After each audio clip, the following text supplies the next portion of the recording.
What if after escaping prison, Shroud had advanced surgery and had his gender and identity changed into Mandy/Blonde Blazer and is using Robert because of some twisted vendetta against Robert's father? I had a lot of theories about this game and how it was going to shake out, and now that I've played it twice, I have returned to answer the question of, was I wrong or was I right? Some of these I was really right. Some of these I was so wrong. But I'm also here to answer the question of, were you wrong or were you right? Because you shared some of your theories with me in the comments on my Dispatch Theories video, and you had some great ones, my friends in the community. You had some really, really good ones. And some of them were completely insane, but I love that. I love a theory that's just super unhinged because I developed them too. And we're only human. The fun thing about theories is that we can really theorize anything. After all, it's just a theory.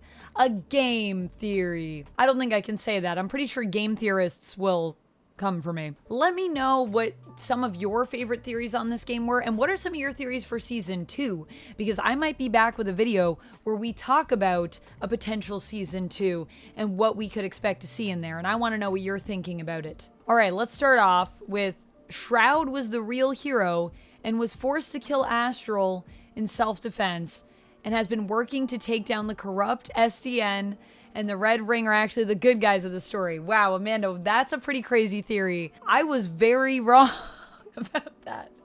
Shroud, not a hero, wasn't forced to take out Astral, hasn't been working to take, well, maybe has been working to take down SDN, but not because SDN is bad, just because Shroud is evil, so that's how that went. Although Shroud did have some previous history with Astral about the Astral Pulse, and that is kind of why Shroud went down the path he did. So I wasn't like completely off course with that one. There are elements that I was sensing, but overall, wrong. The person you eliminated is working with the Red Ring / Sonar or Coop. I think that's what, yeah, because that's who you eliminate. So I was saying, yeah, the person that you eliminated is working with the Red Ring. That was true, actually. Ding, ding, ding. We have a winner. I did get that one right. They were working with the Red Ring, and they do show up in that final act, and you even got to fight them. Next up, we have Shroud's secret child. So this was a theory where I was guessing either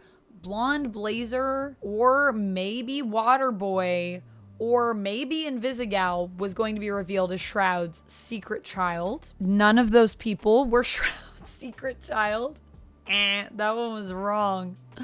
I theorized that because Blonde Blazer's eyes are very similar to Shroud's eyes in the mugshot. The color is like identical. But no, that's not a thing. Or I don't know, unless it becomes a thing later on. And then we have Prism is a traitor. Oh my gosh, I feel so bad for throwing my girl Prism under the bus on this one. That was because she was filming at the party, and they talked about like where was the leak in the team.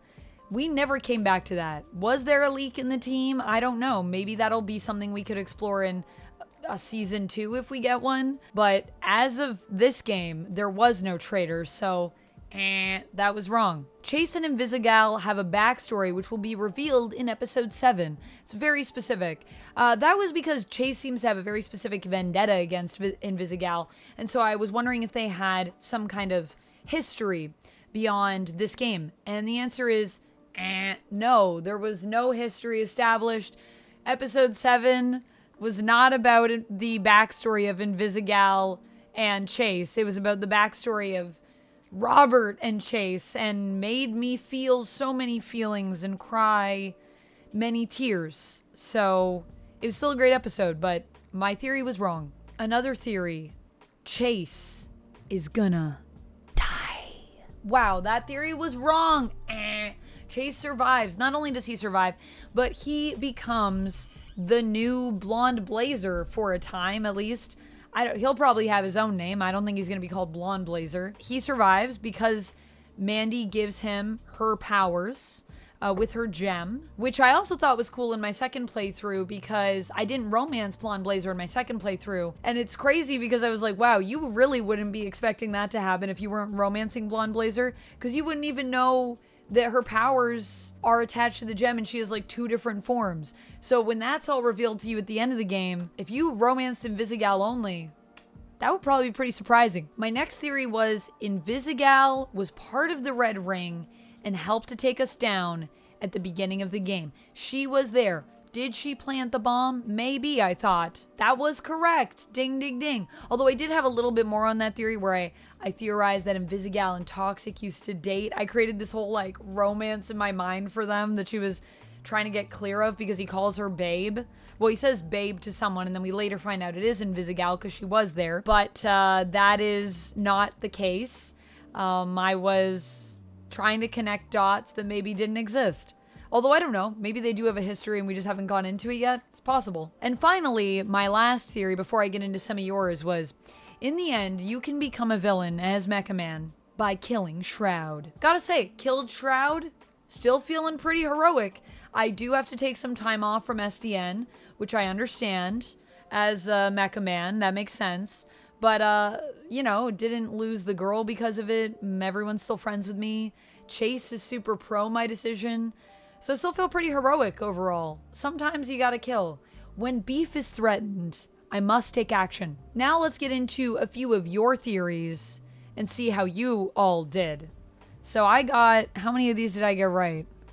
1, 2, 3, 4, 5, 6, 7, 8 theories in total. And out of 8 theories, 2. 2 out of 8. Hey, you know what? It's better than 0. I'll take it. So your theories were, the Cyber Knight wrote, I'm absolutely loving Dispatch and I love all your theories. I have actually an extremely crazy theory. What if Blonde Blazer / Mandy is Shroud? What if after escaping prison, Shroud had advanced surgery and had his gender and identity changed into Mandy / Blonde Blazer and is using Robert because of some twisted vendetta against Robert's father? I know that's an extremely crazy theory, but with games like this, you never know. Well, we do know now, the Cyber Knight, and that did not happen, but I love how crazy this theory is, which is why I had to show it. Joseph says, I think Chase worked with Shroud in order to prevent Shroud from killing Robert in the hospital. The game is about what it means to be a hero, so Chase working for Shroud to save the life of his godson would be a cool moral question to pose. It would also make sense since Chase wants to keep Robert safe and wanted him to hook up with Blonde Blazer to live a safe, happy life. This was not confirmed in the game. Chase was not working with Shroud, but I like this as an idea. I think this is a cool idea for a story, to be honest with you. And honestly, Chase does really love Robert, so I'm pretty sure he'd do anything for the guy. I mean, we do know he stole for him. It's not real theft because he was stealing for his friend Robert, but he did steal. KG242722 says, Chase 1000% was the leak and betrayed Robert to Shroud. Whoa. Can't believe you would say that about Chase. Just listen to his dialogue during his argument with Vizzy. He said he didn't want Robert to get back in the suit. So my theory is Chase gave up the Astral Pulse thinking he was keeping Robert safe. He saved Vizzy because he felt guilty about giving up the Astral Pulse and didn't want Vizzy to die for his actions. This also would make sense with some of the stuff that we see, but no, Chase was not the leak, and I don't think that Chase would rat out his friend or anyone, even if he thinks it's the best thing for them. I think that Chase would rather just tell you his opinions on it and then let you make your choice, which is what happens in the game. But cool theory. I also have one from Geekonomicon here. My twisted theory is Blazer is Shroud and is protective of Vizzy because she knows they are either sisters or half-sisters. I believe the actual Shroud is gone. Ooh. I like the idea of Shroud not being real and it being like someone else and the other Shroud is, I don't know, somewhere else, escaped prison and just ran off somewhere. Someone's impersonating them. You know, sort of a copycat killer, copycat villain, which we might see based on some of the endings for season 2 in some element. I could see that happening with Invisigal. But in this case, no. Blazer was not Shroud, and Blazer and Vizzy are not half-sisters, but this is a cool theory, Geekonomicon. I like this. Some people did get some theories right, though. We also have, I'll just mention them really quick, Straight Ballin' on You. What a username. One of their theories they gave this amazing comment. Thank you so much for your in-depth comments, by the way, folks. I do read them, and they are such a treat for me. When I have a moment, I go through comments as much as I can, and I really love, some of you write me blurbs, some of you write me like essays, and they are just a treat to read, so thank you. Straight ballin' on you's theory was ultimately that Chase would survive, and they were correct on that. He did survive. And also Jeffrey Wright being a great voice actor as part of your reasoning for why you thought that could happen makes a lot of sense, honestly. I think that's pretty cool. And Jamie has a really cool theory for what could potentially happen in the next season. So I just want to bring up Jamie Lane's comment as well. Jamie Lane left a lovely comment as well that's a bit longer, but just to paraphrase in here, one of the things that Jamie mentions is how whoever you eliminated ends up coming back as the big bad of season 2. And while it depends on how you play it as to if that could work, I think for those of us that chose to forget instead of forgive, if you defeated the villain you're up against, whether that's Sonar or Coop, whoever you turned into a villain, and if you defeated them, then you get that choice. If you chose to forget, I could totally see them coming back. I feel so bad. I did not forgive Sonar because I forgave Coop in my first playthrough. First of all, apparently only 4% of people made that choice at this point in time, and I felt really bad about it. And I think if Sonar wanted to come back and get revenge, it would be well within his rights. I mean, I don't know about rights, but it would make sense. I think he deserves revenge, honestly. I would say, Sonar, if you want a rematch, I'm down anytime. And maybe then I can redeem him in that other playthrough, maybe. I don't know, though, because then if we do a season 2, I'm still going to have to play a jerk in that one. Oh, boy. Oh, no. Playing a jerk hurts me in games sometimes. Anyways, those are some of your theories. Those are my theories, and that's how we did. So overall, most of us, I think, didn't do very well with our theories, but there were a few that we got right, so good us. And also good on the game for keeping us guessing and sending us twists and turns that we were not expecting.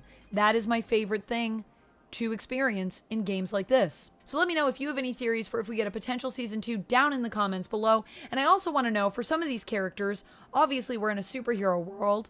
I have been talking about doing a different video with someone, and I want to know who these characters remind you of if you are also a big superhero fan. Any superheroes from other comics. Let me know who you see when you look at people like Sonar. I personally see Man-Bat, or Punch-Up, who, you know, definitely gives a bit of Puck, a bit of Wolverine. Let me know down in the comments, and let's discuss. I'll see you guys in the next one, and until then, stay nerdy. Bye! And if you like hearing how poorly or how great I've been doing on my theories, here's another video for you, because we did that with Peacemaker.